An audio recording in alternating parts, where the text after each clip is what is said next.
I don't think it's a stretch to say gaming has been on a steady decline for the last decade. But the reasons why might not be as simple as corporations are greedy. It goes way deeper than that.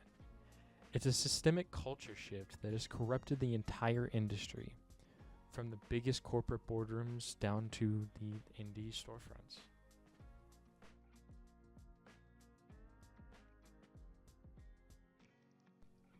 And speaking of how things used to feel, remember game trailers?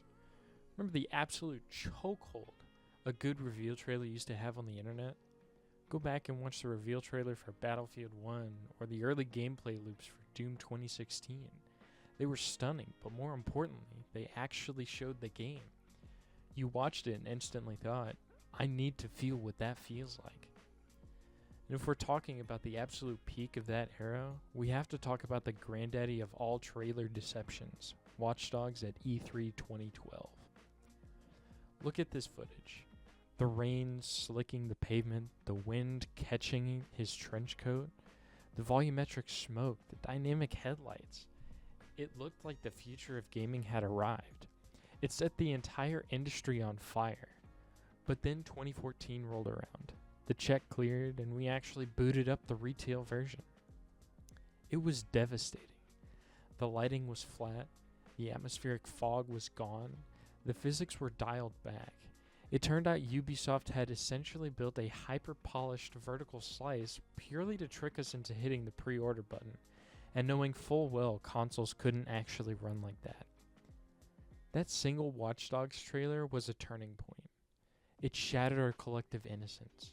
And unfortunately, instead of learning their lesson, publishers looked at Watch Dogs and thought, hey, that marketing trick worked great. Let's keep doing that for the next decade. Now we tune into a major showcase, whether it be Summer Games Fest or Game Awards, and it's just a barrage of 2-minute CGI cinematic trailers. No gameplay, no UI, no actual mechanics. Just a pretty movie, a title drop, and a prompt telling you to pre-order the Ultimate Edition for about $130. They use cinematic smoke and mirrors because they know the actual state of the game isn't ready for play.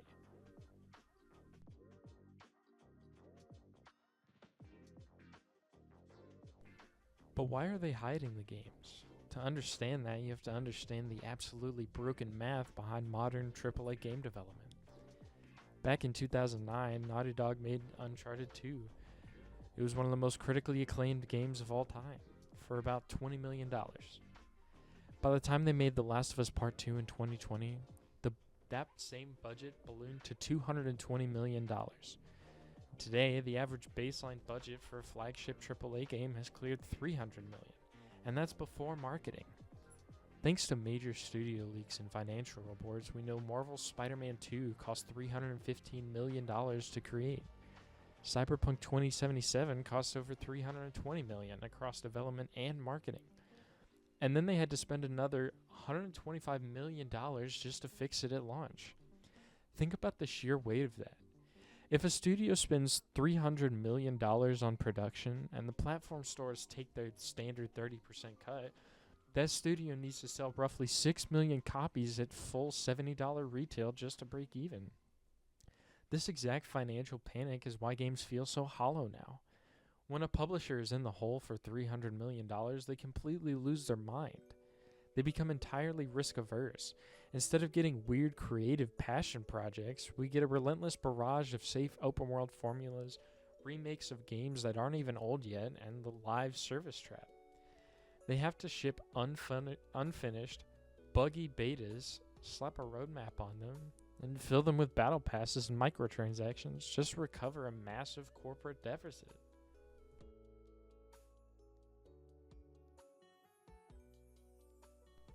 If you want to understand the true cost of this decline, you have to look past the broken games and look at the broken studios. We're currently living through the worst mass extinction event in video game history, with tens of thousands of developers laid off over the last few years. To understand why, we have to look back at the pandemic era. Around 2020, everyone was locked inside playing video games. Tech executives and venture capitalists looked at those massive engagement numbers and foolishly assumed that would be the new normal forever. So mega publishers went on a multi-billion-dollar shopping spree, aggressively acquiring every independent studio they could find. Microsoft dropped an earth-shattering $68.7 billion to buy Activision Blizzard. Sony bought Bungie. Embracer Group bought over 130 internal studios. The corporate plan was simple.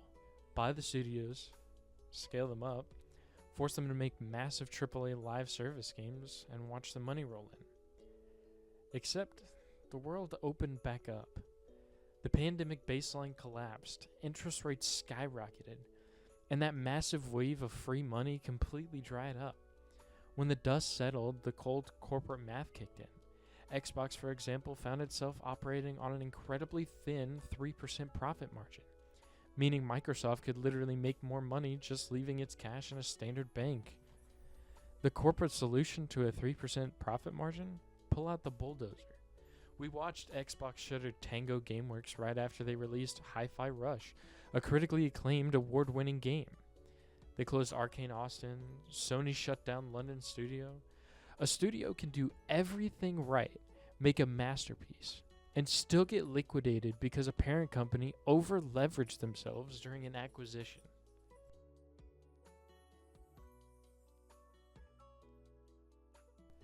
Now, for a long time, our collective defense mechanism as gamers was, we'll just stop buying AAA games and play indies. And yeah, the indie scene has given us some absolute masterpieces, but honestly, the indie space isn't a safe haven anymore either. The systemic issues destroying AAA gaming have corrupted the indie space too, just in a different way. The moment an indie game goes viral on TikTok or Twitch now, the algorithm shifts. Because of the democratization of game engines, asset marketplaces, and rapid development tools, cloning a game mechanics-wise takes days, not years. Within 2 weeks of a breakout hit, storefronts are absolutely flooded with hundreds of cheap asset-flipped copycats. Look at what happened with Vampire Survivors or Suika Game. It's turned into this hyper-cynical, trend-chasing culture. A massive segment of the indie scene operates exactly like mobile app factories now, monitoring Steam charts, identifying a viral mechanical loop, and mass-producing a clone to catch the tail end of the algorithm's wave before it crashes.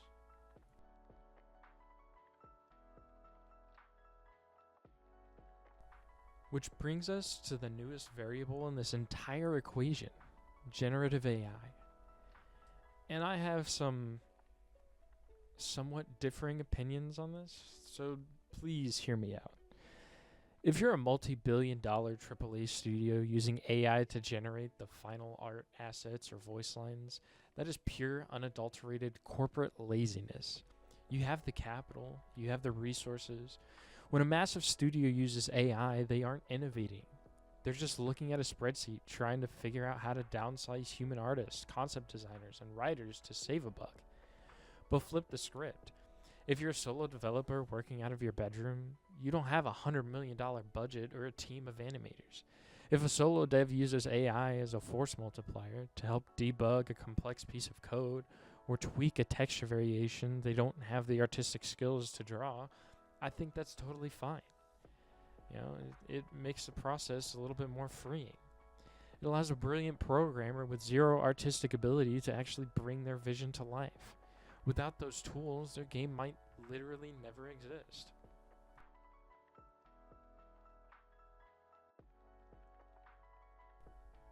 At the end of the day, the decline of gaming since 2016 isn't just about bad graphics, buggy launches, or rising prices.